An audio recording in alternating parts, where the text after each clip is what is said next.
Hello and welcome to Gardening with Ben, the award-winning gardening podcast as voted for by the Grow Your Own magazine and by my followers and by my listeners.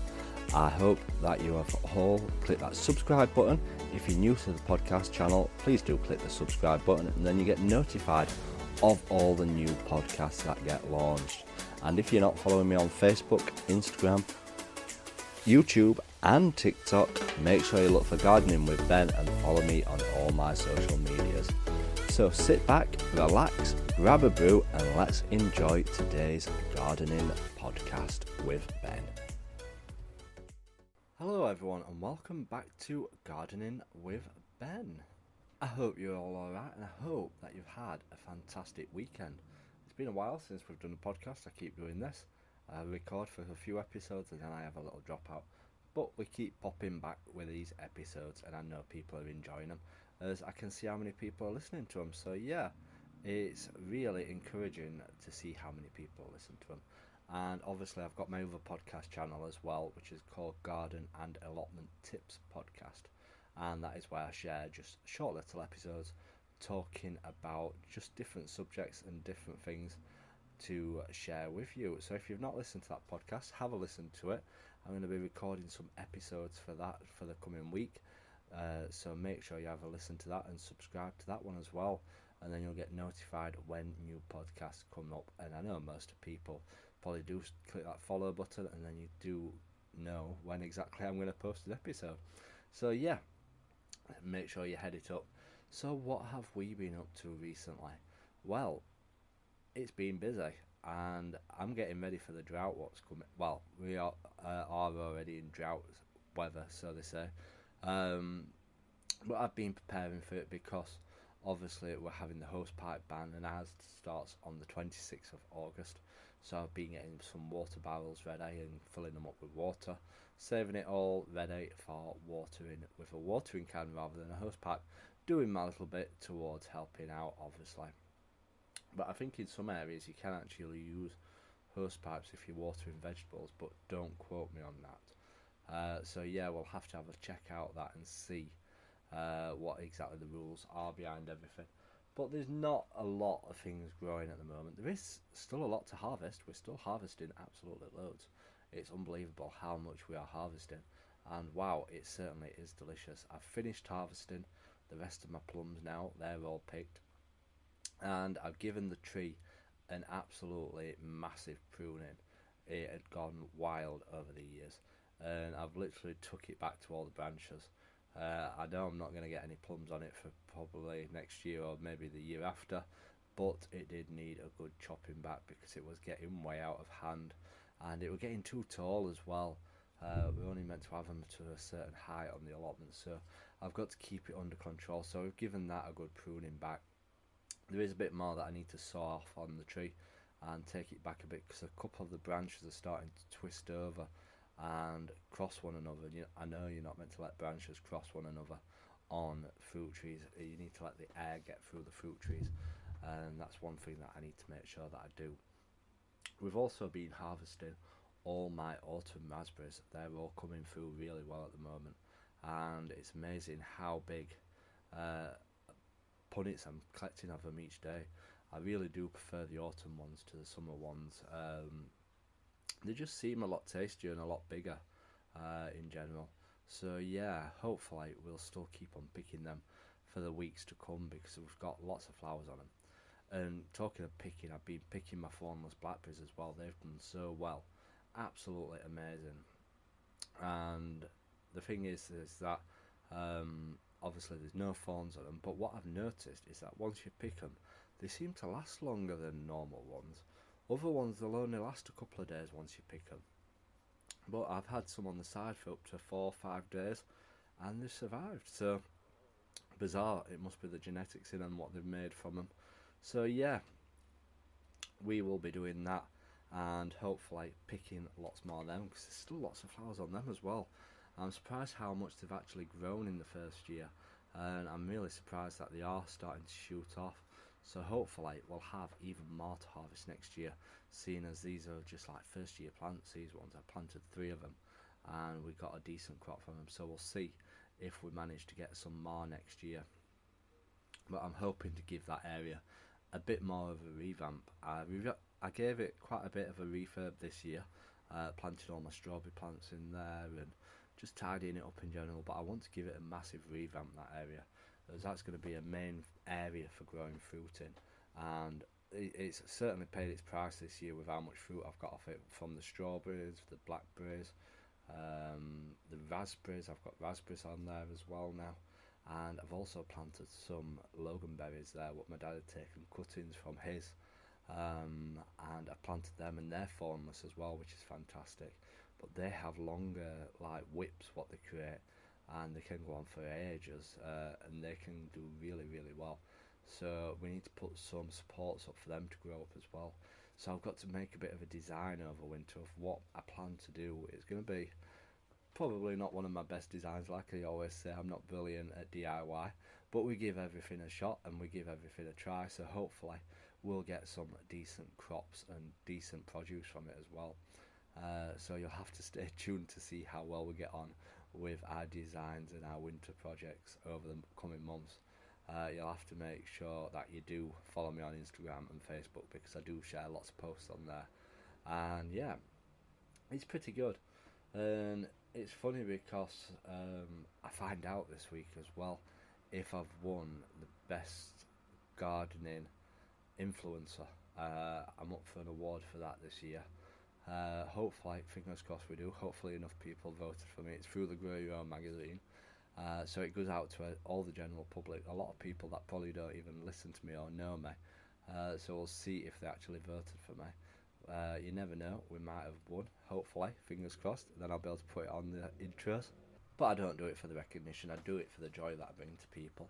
And that's the main thing about gardening. And I'm finding more people online sharing and blogging and doing stuff like that, and it's amazing what they're all doing now. And obviously now that everybody's got TikTok and stuff like that, there's more and more people influencing others, which is fantastic. And the more people can influence and encourage people to do it, the more we get people gardening and growing their own fruit and vegetables. It's hopefully starting to take off a lot more and more people are wanting to do it. So we'll have to see how we do get on, and I'll let you know when I know. So we'll stay tuned for that. What else have we been doing? We've been deadheading flowers. I've been deadheading my sunflowers and my calendula, and I've shared videos of those on Instagram and TikTok, so if you've not seen them, go ahead and have a look at them.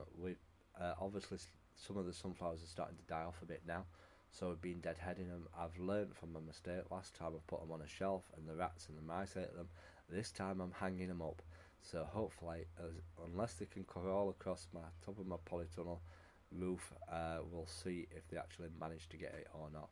But hopefully, fingers crossed, they don't get hold of them this time and eat all the seeds, because then I can plant them all next year. And I might do what I did this year. I planted some in pots and they all grew well, but then a couple of weeks later I had some spare seeds in, and I thought, oh, I'll just put them in a row in the ground. They're only a cheap packet of seeds, like 50p, and they've all grown in this row, and it looks absolutely fantastic how well they've all grown. So I might just plant them all in the soil next year, and hope for the best and see if they actually do grow. And fingers crossed, I could have even more than I have had this year. It could be an astonishing show of sunflowers on my allotment, but we'll see. We could do it. It could work, and hopefully we could get a fantastic display of sunflowers all along my allotment, which would look absolutely amazing. If I could do that, that would be phenomenal. I've got a lot of sunflowers this year, but I'm trying to have even more and more every single year. But we'll see. We'll see how we get on. But yeah, it's coming along together well, and I'm pleased with how everything is coming together on my allotment. After last year was a rubbish year on my allotment. I weren't able to get down because I was working 9 or 5 every single day, so I weren't getting the time to spend on my allotment that I wanted to. Whereas now I work 4 on, 4 off, so I get 4 days at a time on my allotment, which is good. It's a good time to spend down there. Today we've also been to the Pollen market in Sheffield, and if you're not from Sheffield, the Pollen market It's basically a market full of flowers, crafts, gifts, produce. It's a gardener's heaven, and it's certainly a heaven to me. I never take much money with me because I don't want to spend too much. But I always go and see my favourite store holder, which is Giddy Kipper Plants. If you've not followed them on Instagram, give them a follow. They always come to the Pollen market, and they go to other fairs as well and markets around the UK. And today they had spring bulbs. Yes, the spring bulbs are starting to make an appearance. I've actually noticed them in the supermarket today as well as I was walking back. But the spring bulbs are coming. And last year I planted absolutely hundreds of daffodils, if you remember. I planted so many daffodils. I must have planted at least 1,000 daffodils on my allotment. There's still spaces that I want some daffodils. I know which areas that need them in this year. But I planted so many daffodils. But we want some tulips, because the tulips seem to come after the daffodils. So I want the daffodils to appear first and then the tulips to flower afterwards. So I need to get a lot of tulips into the ground. And it's going to be a hard one because the rats and squirrels like tulips. But I've got a plan on how to stop the squirrels and the rats eating the bulbs out of the ground. It's whether it'll work. I'm going to dig my trenches so that I can put my bulbs in. Then I'm going to put a thin layer of soil over it. And then I'm going to put a thin layer of chicken wire across the trench. And then I'm going to fill it back up with soil so that they shouldn't be able to get the bulbs out of the ground. Do you reckon that'll work? Well, let me know if you're listening to this, if you think it'll work or not. But I might give it a try and we'll see if it actually works, because obviously the shoots will go through the holes in the chicken wire. But yeah, the rats probably won't be able to pull them out because the chicken wire's on top of them. But we'll see. We never know. It might not work. It might be a failure.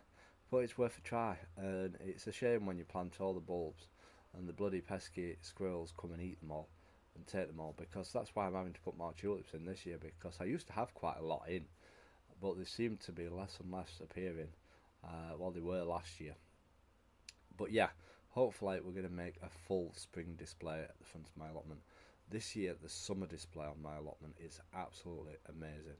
It's the best I've ever seen it in the 16 years that I've had my plot. So much colour, different flowers, different varieties of plants, all bursting at the front of my plot. It's amazing the colour that I've got on my plot this year.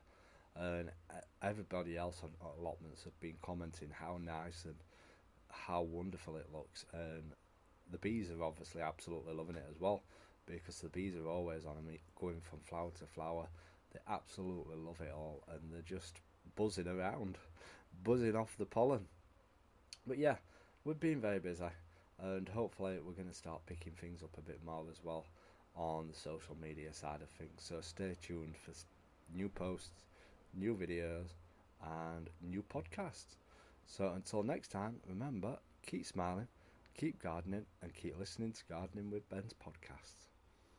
Enjoyed it? If you haven't subscribed to this channel, please do click that subscribe button, and feel free to share it as well on your Instagram stories. All you have to do if you're listening on Spotify is click the share button, and you can share it straight to your Instagram story for all your followers to listen to, and help build my listeners up as well and get more people listening to it. Feel free to check out all my social medias: Facebook, Instagram, YouTube and TikTok. Yes, I'm on TikTok. Go check it out. Check out my dancing. Gardening with Ben. And check out the link as well in the description of this podcast, where you can check out my gardening t-shirt shop, where I sell funny t-shirts with all different funny logos and designs on. And feel free to support me by purchasing one, and all the money obviously goes back into my allotment, where I can share more gardening tips with you all. So until next time, remember, keep smiling, keep gardening, and keep listening to Gardening with Ben's podcast.